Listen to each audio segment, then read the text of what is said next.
¿Qué tal? Muy buenas noches, bienvenidos a Cita Previa. ¿Sabían que una de cada dos personas que padecen diabetes lo desconoce? Vamos a hablar hoy de esta patología, de sus síntomas y sobre todo de cómo prevenirla, porque es posible según del tipo de diabetes de la que estemos hablando. Será nuestro primer tema hoy en Cita Previa, pero además hablaremos de comida rápida con Ana Maté y de otras cuestiones relacionadas con la actualidad de la salud. Bienvenidos.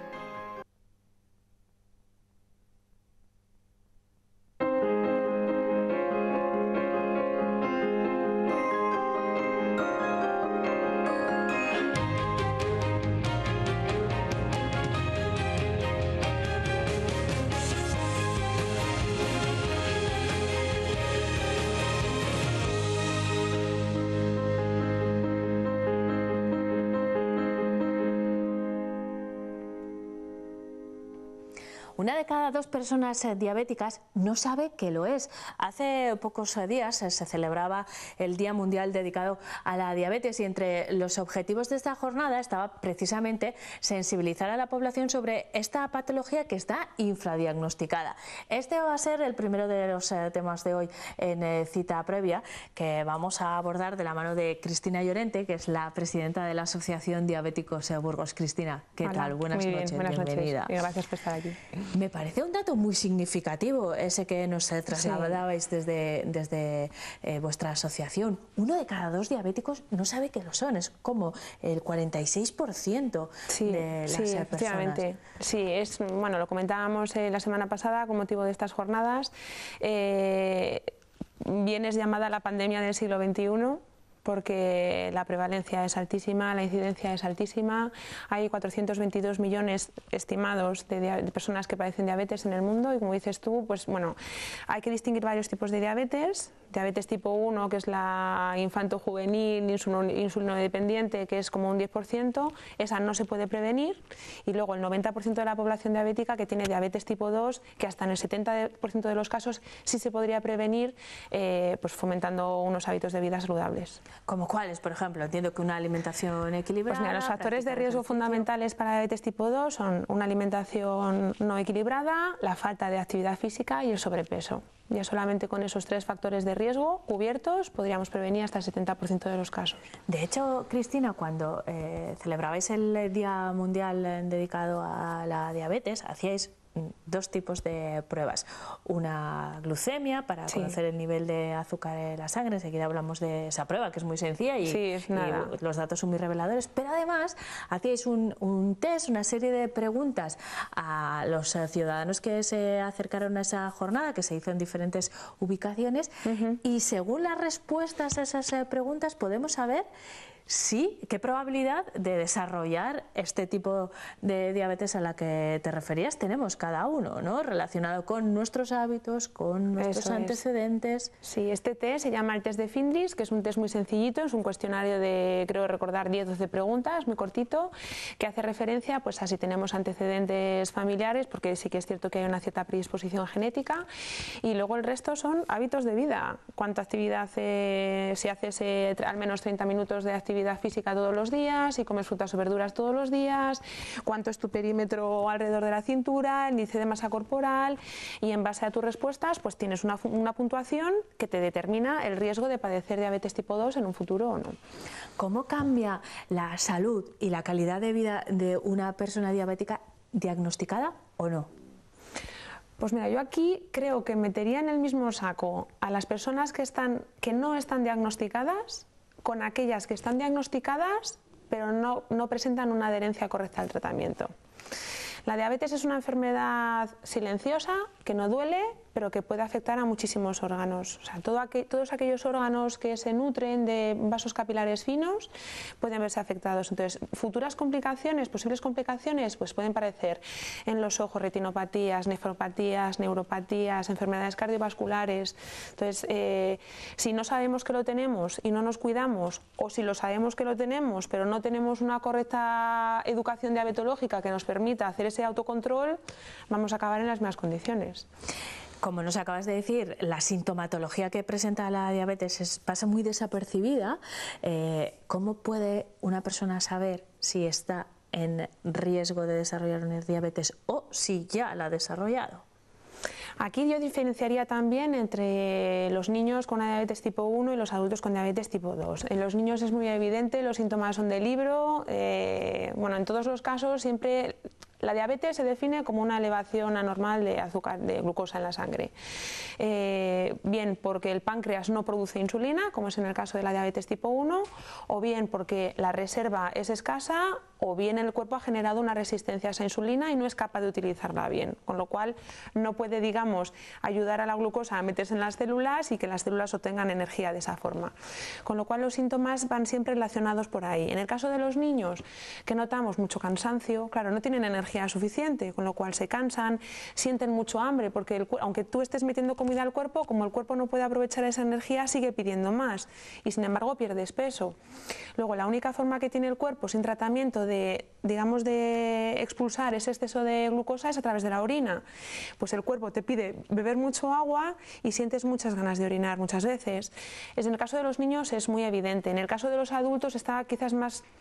pasa más desapercibido, y porque sí que existe un cierto uso de la insulina, un mal uso, una resistencia a la insulina, pero bueno, quizás ese cansancio, esa bueno, falta de, como de actividad, pero muchas veces cuando ya se detecta es cuando aparecen complicaciones en los órganos que hemos mencionado anteriormente. Entonces, quizás una analítica al año. Saber que si tenemos una predisposición genética y que si, y bueno, conociendo los factores de riesgo que acabamos de decir, una analítica anual o una medida de glucemia sería suficiente para detectarlo a tiempo. Bueno, pues hemos querido conocer un poco más sobre la diabetes con motivo de la celebración del Día Mundial y sobre todo con datos tan alarmantes como los que hemos señalado, que se pueden prevenir de forma sencilla, con una alimentación equilibrada, con la práctica de ejercicio continuado, bueno, con hábitos saludables, como decimos casi siempre. Cristina Llorente, muchísimas gracias por habernos acompañado. Seguiremos todas vuestras actividades desde la Asociación Diabéticos Burgos, y ahora tenemos una cita semanal, ya lo saben, con Implante. Hoy vamos a hablar de endodoncias. Una endodoncia consiste en la eliminación del nervio dental y la restauración del diente. Cuando una caries llega a afectar al nervio, causa dolor y puede provocar una infección. Es el momento de realizar una endodoncia con el objetivo último de que el paciente conserve el diente. Se puede usar la endodoncia porque con la endodoncia conseguimos eliminar el nervio dental y sellar el paso de las bacterias al hueso circundante y a los tejidos. De esa forma, muchas veces lo que ocurre es que si hemos tenido una infección en el diente, la pérdida de hueso de esa infección podemos corregirla gracias a la endodoncia. En la endodoncia lo que se suele hacer es, llegamos a la cámara pulpar y extirpamos el nervio, ¿vale? Acto seguido lo que hacemos es rellenarlo con un material termoplástico, este rosita que veis, y es como un tipo caucho, ¿vale? Que con el calor, tú lo metes sólido y con el calor se hace como blandito y se adapta a las paredes del diente, sellando herméticamente el diente. Además, todo esto va junto con un cemento muy biocompatible, que es muy aceptado por el organismo, que ayuda a sellar otros conductitos más pequeños, prácticamente microscópicos, y todo esto ayuda a sellar el diente y así curar la infección, incluso regenerar el hueso. De esa forma evitamos que el paciente pierda la pieza dental. El principal objetivo de la endodoncia es perder la pieza dental. El número de sesiones necesarias para realizar una endodoncia dependerá de la técnica del profesional y la dificultad del caso. Habitualmente solo es necesaria una sesión y se practica con un poco de anestesia local. Una vez tratado y reconstruido el diente, puede presentar molestias durante un par de días que se resuelven con la medicación adecuada. La endodoncia puede estar indicada cuando tenemos un flemón. Hay casos en los que la infección o el proceso agudo de la infección es muy fuerte, y al hacer la endodoncia, como nosotros tenemos que sellar bien el conducto, ¿vale?, muchas veces supura, es decir, que está tan inflamado el nervio y tan inflamados los tejidos circundantes que por el agujerito que hacemos en el diente supura y sale pus o sangre, ¿vale? Entonces, como objetivo nuestro es importante sellar bien la endodoncia. Entonces hay que esperarse a que deje de supurar. Muchas veces hace falta varias sesiones de curación para que deje de supurar y se vaya curando la infección y junto con antibióticos podemos conseguir controlar esa infección. La endodoncia es una técnica que permite conservar los dientes incluso en casos complicados. En este caso, un hombre mayor, de mediana edad, 56 años, acude a la consulta porque le duele el primer molar inferior izquierdo, ¿vale? Vemos que tiene una reconstrucción muy grande, que llegaba a nervio y esta reconstrucción se había filtrado y entonces tenía dolor pulpar en esta pieza. Además también observamos un área radiolúcida, es decir, un defecto en el hueso porque tiene un poco de infección esa pieza. Entonces realizamos la endodoncia, le quitamos el dolor completamente al paciente y así es como quedarían al final. Vemos los 3 conductos de las muelas con sus 2 raíces completamente obturados. De esa forma conseguimos salvar los dientes del paciente y restaurarlos. En este caso al final terminamos haciendo una funda porque tenemos mucha destrucción por la caries y al final el paciente se quedó muy satisfecho gracias a que le salvamos los dientes. Este es otro caso de una paciente que tiene una funda y 2 implantes, como podemos observar. Al lado de los implantes, la funda, vemos que el diente tiene un poquito de caries y esto le provoca dolor por inflamación del nervio. Entonces hay que hacerle la endodoncia.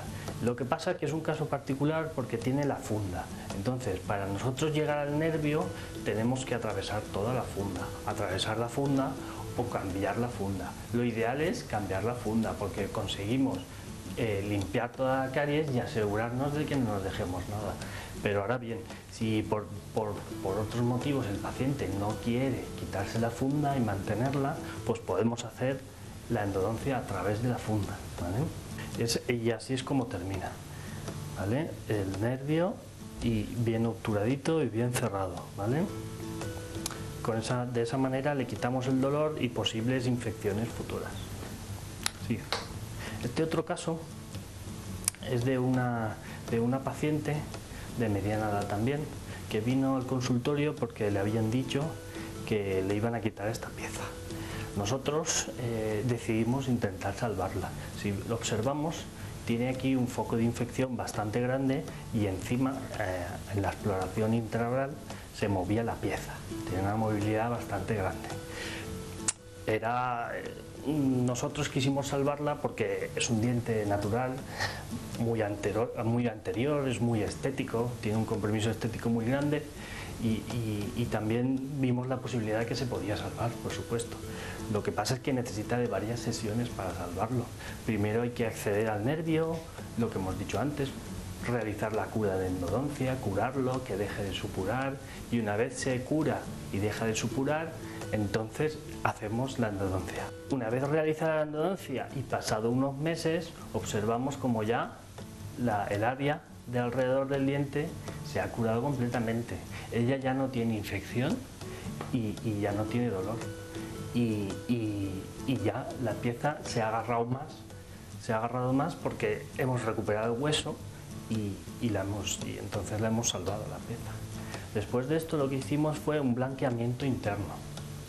Un blanqueamiento interno consiste en una pieza con una endodoncia, le ponemos un producto dentro de la cámara y conseguimos blanquear el diente de dentro hacia afuera. Es un blanqueamiento mucho más efectivo que el externo. Cuando se nos ha practicado una endodoncia, necesitaremos revisiones periódicas con el odontólogo.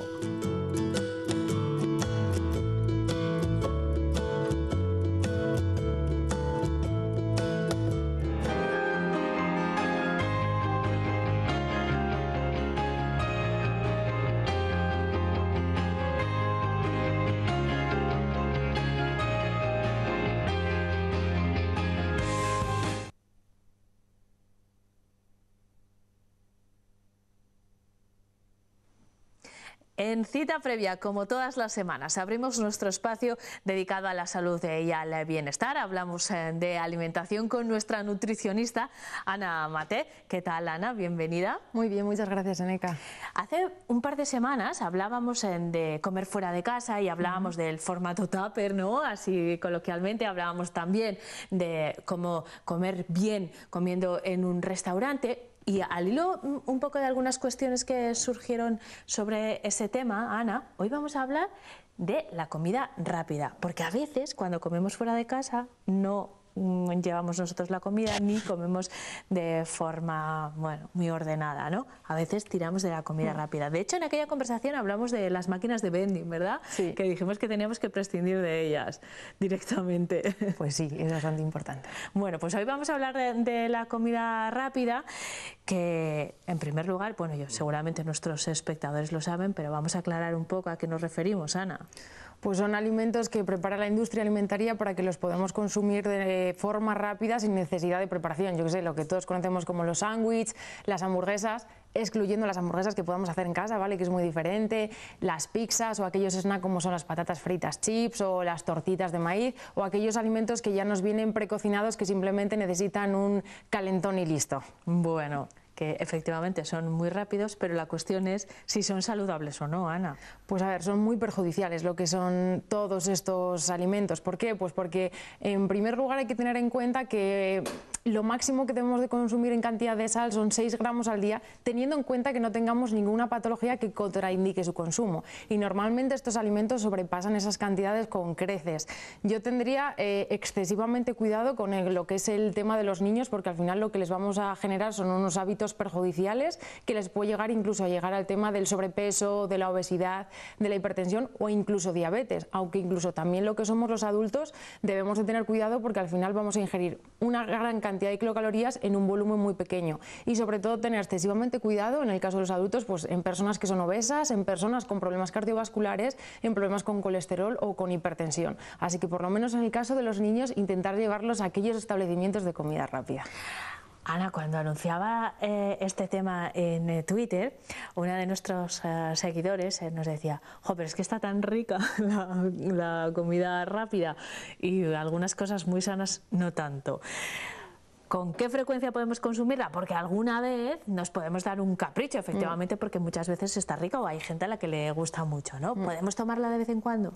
Pues a ver, existe un poco amor-odio en cuestión al consumo de estos alimentos, porque hay veces que lo consumimos sin pensarlo y de forma muy continuada, o hay veces que lo evitamos al 100%. Entonces, sí que se podría consumir, pero yo aconsejo el consumirlo en momentos especiales o momentos esporádicos, como por ejemplo puede ser el fin de semana, que siempre tendemos a ir a esos sitios de comida rápida, de lo cual yo aconsejo consumirlo como máximo un día a la semana y si fuera 2 pues no pasa nada, pero teniendo en cuenta que el resto de las comidas que hagamos durante el día que sean un poco saludables para, como quien dice, compensarlo. El consumirlo una vez por semana no nos va a involucrar para nada en no llevar una alimentación saludable si el resto de los días lo hacemos de forma correcta. Y una cuestión más, Ana, ¿hay alguna alternativa saludable dentro de estas opciones? Por ejemplo, la típica ensalada, ¿no?, que nos pedimos, todos sabemos a qué me refiero, en establecimientos de comida rápida, pensando que a lo mejor es más sano que la hamburguesa con un montón de ingredientes, tal.